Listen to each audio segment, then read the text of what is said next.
Naging okay na nga ba ang aking SP later? Tara, alamin natin.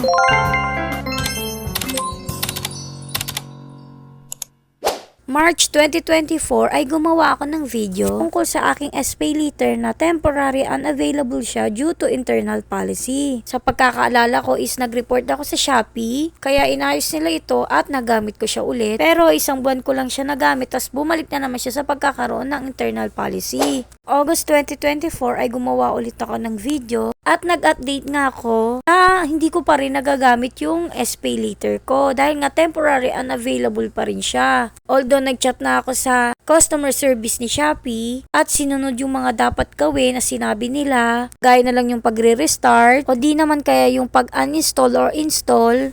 Pero nung try ko pa rin gamitin is nag-payment failed pa rin at pag-check ko nga sa SP letter ko ay temporary unavailable pa rin dahil nga daw sa internal policy. So ngayon November ay bibigyan ko kayo ulit ng update dito sa aking SP letter. Kung makikita ninyo, wala nang nakalagay dito na temporary unavailable. Nayaran ko na rin lahat ng utang ko dito sa SP letter. Nag-advance payment na ako kaya kung makikita nyo lahat dito ay paid na. At yung pinaka-total credit ko is 3,750.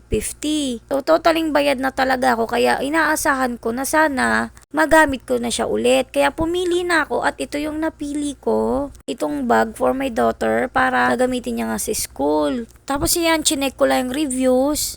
At mukhang okay naman siya kaya pumili na ako ng design at ito ngang cinnamon roll yung pinili ko. So ayan, nag-proceed na agad ako sa pag-check out at dito pa lang is makikita nyo na meron talaga akong available na SP later. Dito yung pinili ko is yung 6 months. Tapos nag-proceed na rin ako agad sa pag-place ng order. After nyan is need natin ilagay yung pin natin. So ayan yun, habang tinatype ko nakablanko siya. Pero ayun nga, makikita nyo nakalagay, please select a payment method other than SP later and try again. So ibig sabihin, hindi na naman gumana yung SP later ko. Ayan nga, nakalagay na naman is temporary unavailable due to internal policy at magagamit na naman daw siya after November 5, 2024. So dito hindi na ako masyadong umasa at okay na rin siguro yun kasi nga wala na akong paproblemahing utang sa SP later ko. Kaya yun nga no, sana may natutunan kayo sa video na ito. Thank you for watching. Yun lang.